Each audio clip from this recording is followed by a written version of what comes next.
De retour en studio, nous parlons du projet de loi des finances 2025 en discussion actuellement au Parlement. Le gouvernement béninois vient d'annoncer un budget historique de plus de 3 000 milliards de francs CFA, une augmentation qui traduit les ambitions du développement du pays avec des investissements majeurs prévus dans l'agriculture, l'éducation et les infrastructures. Suivons ensemble ce reportage pour plus de précisions.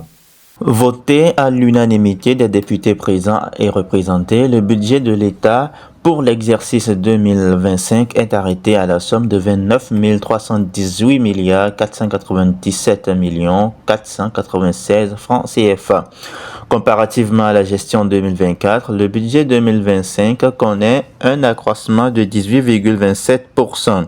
Cet accroissement, selon le président Louis Gahounou-Vlavonou, se justifie par l'inscription d'une ligne budgétaire de montant de 7 milliards de francs CFA correspondant aux frais de remboursement du prêt consenti pour la poursuite des travaux de construction du nouveau siège de l'Assemblée nationale du Bénin.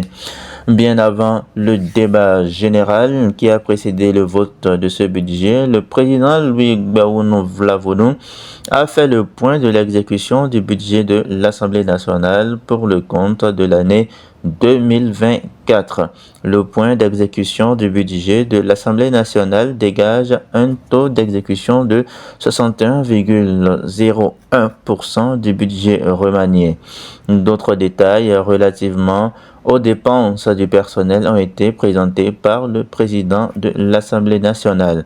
Plusieurs députés ont au cours de la séance pris la parole pour faire part de leurs observations.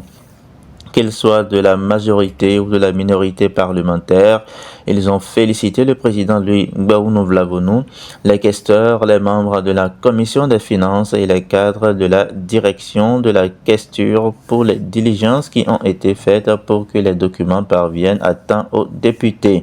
Ils ont surtout salué la clarté des documents soumis à leur appréciation.